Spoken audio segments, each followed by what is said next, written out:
to another episode of Live from the Shy. I'm jeremiahpaprocki, and man, we only got 2 episodes left of season 1. It's incredible. Thank you guys, but we got another episode before we get to that, and let's get started. All right, guys, our guest on tonight's episode is a music artist from Chicago, Illinois. Please welcome Abel G. What's up, guys? How's it going? Abel, man, how's it going? Pretty good, man. Just enjoying the day, Had a day off, so trying to stay busy. Do some, chilling in the studio right now. Yes, See sir. what we can make today. That's the best place to be, Get them ideas fresh, cook up, drop another hit. Of course. Thank you for being here, man. Appreciate you taking the time, joining me on the talk show. And just to get started, tell us about yourself and, how'd you get into music? All right, so my name's Abel. My artist name used to be Abel G. Now it's just Abel Abel. So I changed it up a little bit as I went on, kind of figured it out a little bit. You learn some things as you go. And so I switched that all up. It's just English and Spanish, since I'm kind of doing a little bit of both. Mm-hmm. And so I'm a Mexican artist from Chicago, born and raised in Chicago. I met you through UIC, went to UIC, played my time at UIC, played soccer, had a great time, graduated. And then it wasn't after graduation that I actually got into music again. Started taking it pretty seriously full time. It was the time, Mm-hmm. I was too busy, pretty dedicated when I was in school, pretty dedicated to my studies, to soccer. So once I graduated, I said, I got all the small pieces together, got myself a mic with the help of some friends, got a computer, the whole setup, and then we just started it up. So it's a little bit over a year now that we've been going at it. Yeah, no, that's awesome, man. And like you said, I know you from UIC. You played soccer for 4 or 5 years, right? Yeah. And most people think when you're a student athlete, especially when you're at the collegiate level, it's a privilege to even play at the collegiate level. And then most people think, they would go on and try to focus on a professional soccer career. How come you chose to not, pursue soccer anymore and just be like, okay, let's do music now? So I get this question a lot, but coming into UIC, I was already I had already gone through a pretty serious knee injury. At 14 was my first injury. I had surgery. I tore my meniscus freshman year of high school. And then after that, it just wasn't the same, man. I was always fighting. I was always trying to stay on top of it, always staying very disciplined. But at the end of the day, giving it 100%, my body just couldn't keep up. So when I had my first injury, that's how I first initially got introduced to music. And I kind of did that to keep my mind off of the sport, because that was literally all I knew growing up as a kid. So I was able to play again in high school, and then I just kind of let go of the music a little bit. And it wasn't anything serious at that time. I was just kind of getting familiar with how artists make music, and then just being around other artists, local artists, figuring it out. And I was really drawn to it. It was something that I really liked. But then I went to college, and then I got recruited after playing my senior year of high school, and I just let it go. Mm-hmm. Initially, that was my dream. I wanted to be professional, chase that dream, but it is what it is, man. And then sometimes, life just chooses for you. Mm-hmm. And this is working out right now for me. So I'm not complaining, bro. You said that you're a Mexican artist. How much important is culture to you, and why did you choose to incorporate that type of style? Honestly, so the music that I make is actually rooted from Puerto Rico, Colombia. It's not Mexican at all. So the Mexican music that we have is it's corridos, banda. So that's the style that we have. But I love the style that I make is reggaeton. So reggaeton, Latin pop. And I've just been drawn to it since I was a kid. I really love the style, I love the culture, I love the artists. I really look up to all those guys. As a kid, I always like I knew all their music, all their songs, you know, all these artists.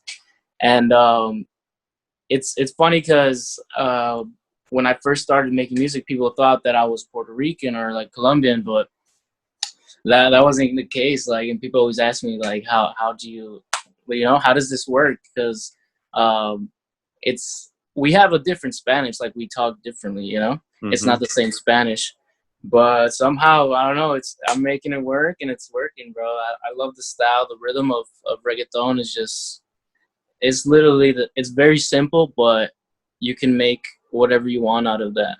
You know, the Mm-hmm. structure of the beats very simple, but there's no limits to what type of song you can make. Exactly. There's actually no limits to music at all. You could try any genre you want, and if you could make Hmm. it work, you know it's working. So keep going. It's definitely been working for you, especially at UIC. There's always hype during soccer season, especially when they incorporate your songs into the pregame warm up. I remember last year when I was in charge with like music directing, just making sure that Abel song came on and stuff. So it was cool to see. I remember a couple other people, student workers. I overheard them like, "Hey, let me put you on to Abel, man. And, like this is the stuff right here." So I know there was definitely some buzz, man. So it's definitely working for you. That's awesome, man. I'm always, bro. I'm telling you, like, I would say that's where it all started. You know, UIC, my teammates, my coaches, they all always showed me so much love, and Hmm. you know, and they just like gave me the confidence that you know this could work. So even till today, bro, I'm getting so much love. Always, I'm still staying in touch with the boys, staying in touch with my coaches. You know, showing them new music. Their kids love the music. You know, so I love the feedback. It definitely keeps me going. Yes, sir. And so most recently, you dropped your latest single called Dime. For everyone at home, here's a snippet of what Dime sounds like. Así que dime si tú me quieres para ti, mami, dime, porque yo no te quiero compartir. Así que dime si tú me quieres para ti, mami. All right, guys, there you guys have it. That's Dime. Abel, tell us about Dime and why'd you drop it? So D-Man originally it was created back in February. I got invited into this. I got invited to this writing camp where they basically it took place in Chicago, where an A&R gets together and they bring a group of like a huge group. They rent out a home. Hmm. They get a group of producers, a group of artists, a group of writers, just all basically a house full of art, you know.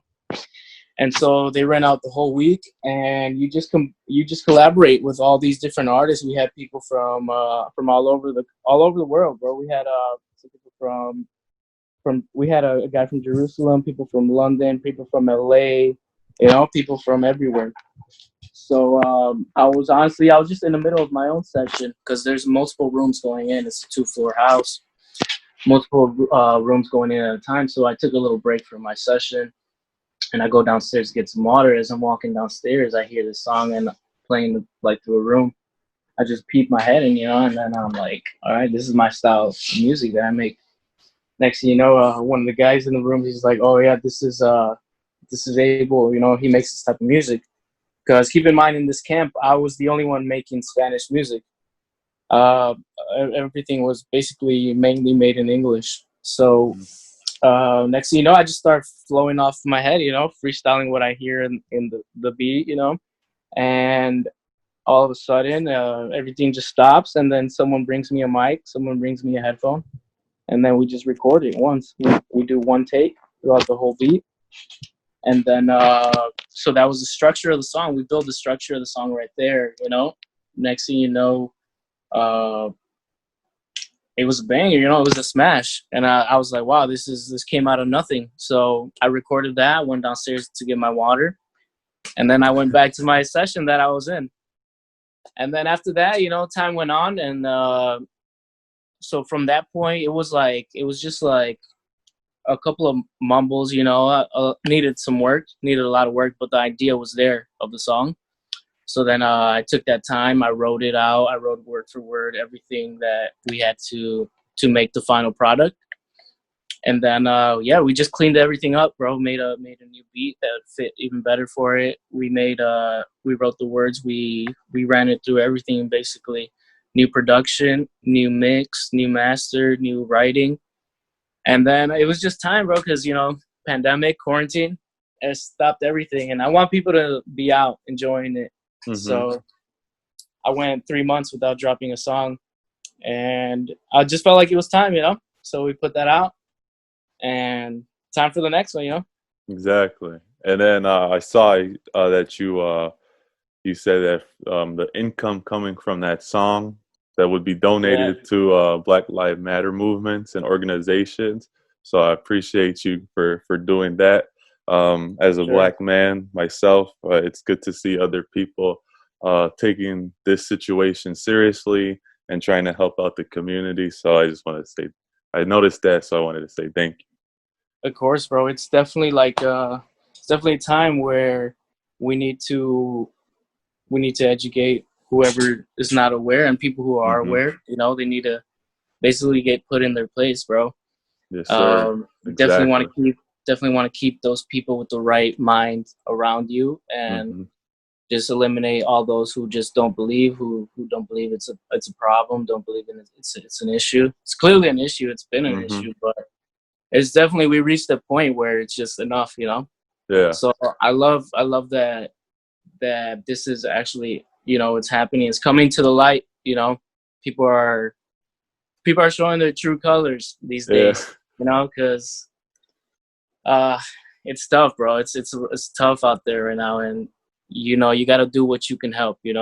What you could do to help. So my producer and I, we talked about it, and it's definitely something we could do to help. So why not? Man, I'll definitely appreciate the help.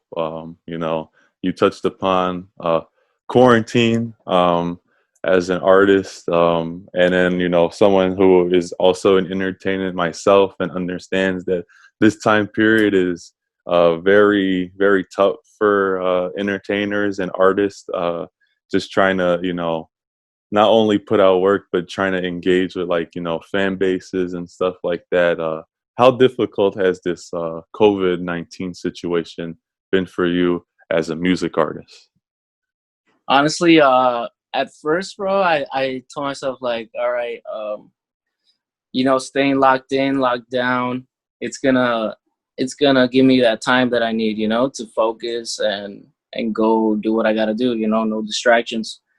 But you actually, sometimes being locked in and being so focused is really not what you need, because I was, you're used to going out, you're used to keeping your mind, being social, talking, seeing friends, working out, doing all that stuff, and that's really important for your mental stability, So being just so focused on, I need to make something, let's see how many we can do, but just so tunnel vision, it kind of affected me in a negative way, So I was kind of blocked at the beginning.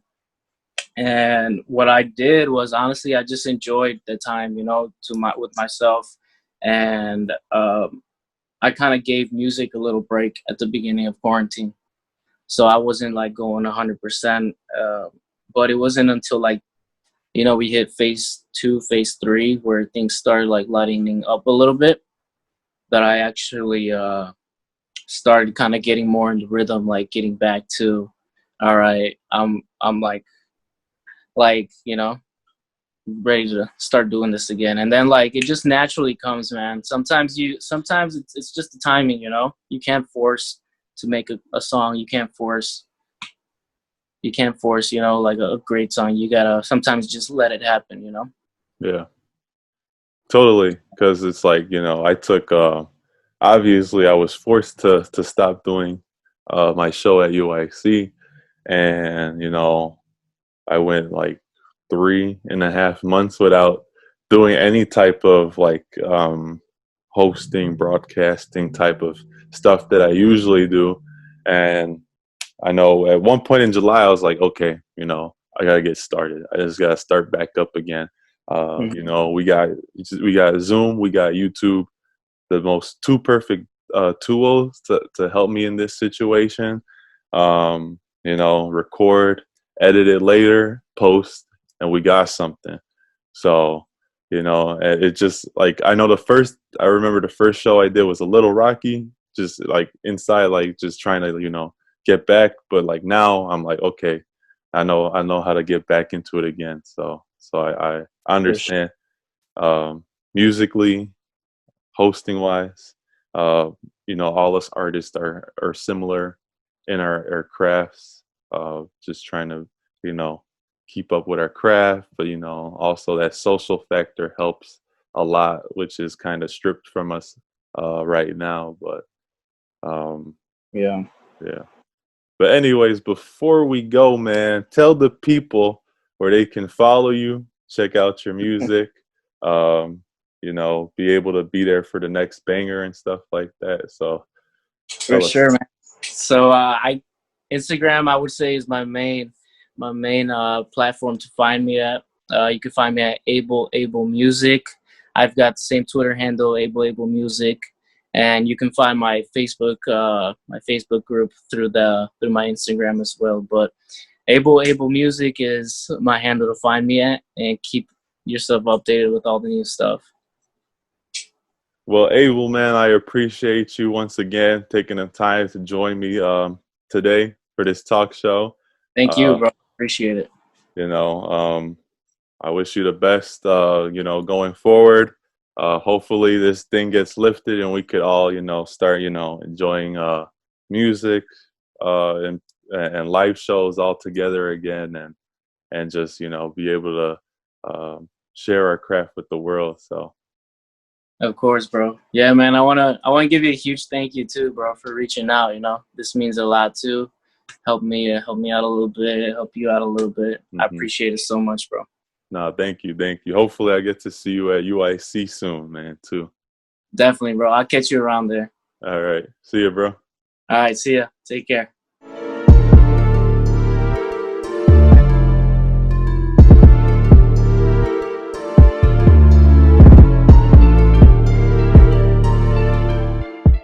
My thanks to Abel Abel for joining me tonight.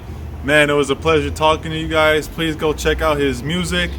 Like I said earlier, we got just one more episode left after this. Be sure to tell your people to go watch these videos, and most importantly, subscribe. Also, leave a like and comment on this video for more content, and tell me who you guys want to see in season 2, because I'm going to have to start preparing for that soon. But as always, it's a pleasure, and stay safe, everyone.